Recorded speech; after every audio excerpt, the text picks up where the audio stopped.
Welcome back. So we will continue from what we had before.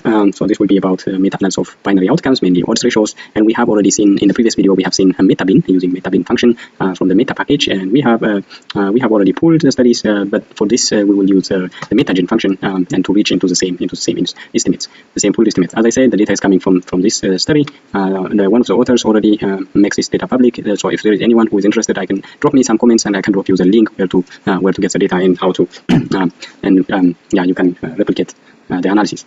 So now I will simply rerun this, which I already ran in the previous session. So this is how the data looks like. I will just calculate the log odds ratios. As I said, odds ratio is a positively skewed distribution, so you always have to calculate log odds ratio, so you will be able to pull them together, and your analysis will not be affected by the skewed distribution. Anyway, so this is how we will calculate the log odds ratio and standard error, and then the upper and lower confidence interval for the log odds ratio. So we will run this, and then I will not do anything. I will just simply scroll down and start with the metagen function. So the data is already here. So we already have log odds ratio, standard error, and then the upper and the lower confidence interval for the log odds ratio. So in the previous one, we simply use metabin function. For the metabin, we only need this. Otherwise, the other ones you can define them from the model, but from the function. But the metabin, your data should at least have these values. Otherwise, you cannot use metabin function.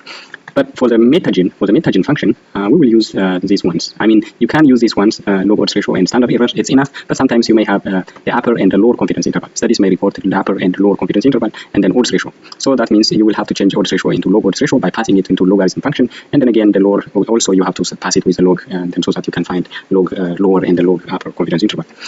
Now I will simply rerun. I mean, I will ask R what is metagen, what does it need, and then we can have a quick look of what the package, what the function needs.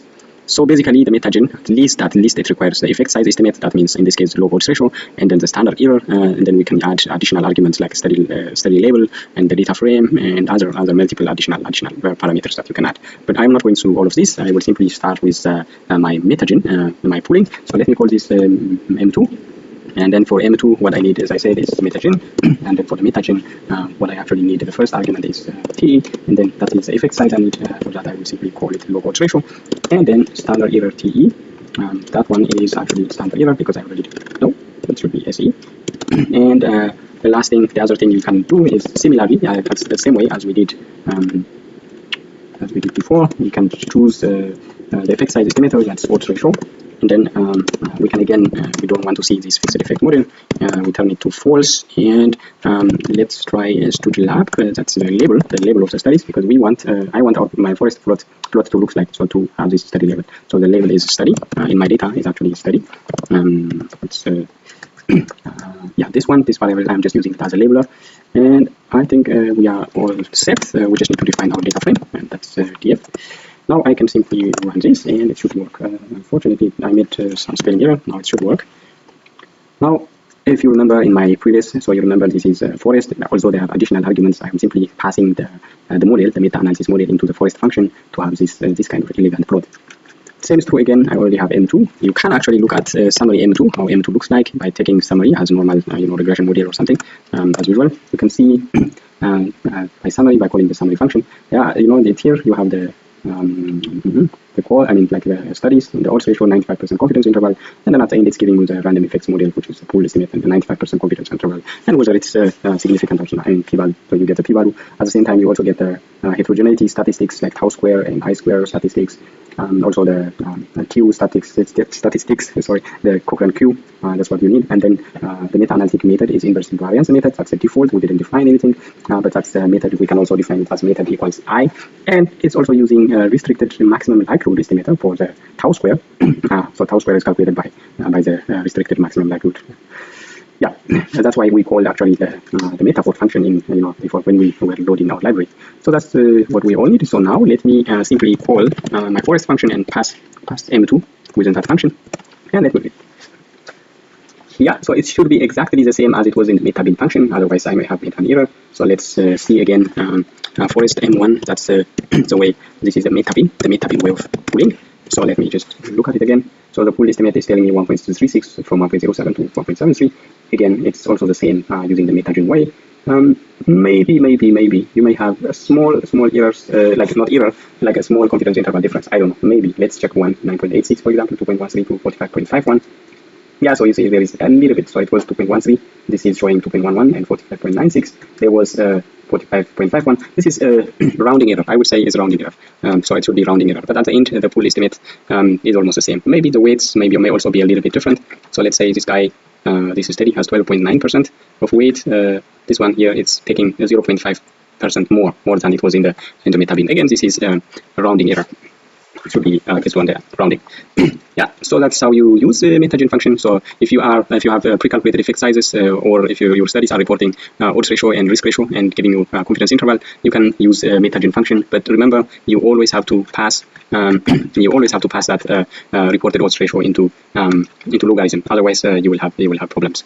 Yeah. The good thing with metagen is actually you can also do it using lower and upper instead of standard error. If your studies are reporting confidence intervals, so you simply transform them and you simply take lower and upper. Where is that? Yeah, here. This is the one I was, no, not this one. This is the one I'm searching. So let me take metagen again. So you can use metagen, and let me just call it M3. And then instead of standard error, I can use lower and upper. So because we already have the data, we already calculated. So let me call it lower. Lower equals log lower. It should be log lower, and upper. That's upper confidence interval is log upper. So it should again work with this. You don't have to. You may not have to calculate pre-calculated standard error. I mean, you can do it. There is a formula to do it. You can use that. The Cochrane guideline also has Cochrane handbook also has a formula. You can convert the confidence interval into standard error, but otherwise simply you can supply the log lower and log upper, and then you can simply calculate that as well. So there seems I made an error here. So it's telling me that the upper, yeah, there should be a comma, of course, and then let me just pass this actually with the forest, and then let me close this bracket, and yeah, and it should be the same. Yeah, it's the same. So you see it's the same again by using the upper and lower confidence intervals. Again, there may be a little bit of rounding. Otherwise, it's exactly the same. The other thing I want to tell you about the advantage of this metagen function is actually you can use it all of them together. So let's say let me show you again. So here you can actually keep this. Let's say if your studies report standard error, others report confidence interval, you don't have to do anything. I mean, you just simply calculate the log odds ratio and standard error. You take the standard log of if they report the standard error, if they report as it is, or you may have to convert it into transform it into log transformation. Otherwise, what you can do is you can so some studies may, okay, let me just show you something. So what I want to do is actually let's say let's assign some of the studies is missing. So if you remember, this is how our data looks like. DF. It's not what I want. Turn off this. So this is how our data looks like. But let me assign one of the studies standard error, maybe Kaiser, or maybe another one. And let me just do another. Yeah, if the study Kaiser, let me remove this standard error. I mean this one standard error, and instead I can use these confidence intervals.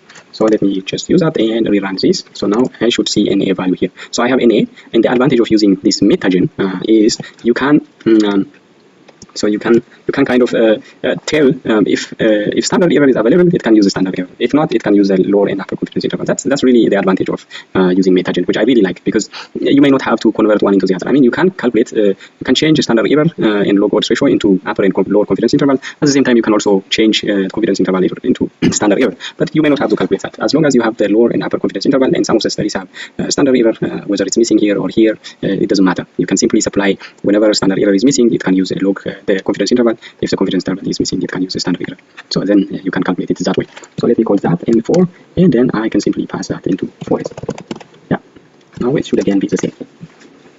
Yeah, again, its results are the same. So so that means the metagen and metabin function, they are we are reaching into the same conclusion. Even if we pre-calculated the effect sizes, we are again reaching into the same estimates. So that's how it looks like. And the advantage, as I said, from for metagen is you can have this advantage. Like one is missing, standard error is missing, but you can use instead these values. And at the same time, you can also turn this off, and it can use you may have missing value here and instead standard error. So the metagen will take only the standard error.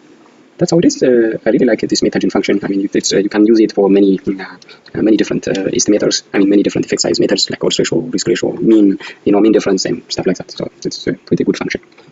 Thanks. That's all for today, and I hope we will see you again in another session. Thanks.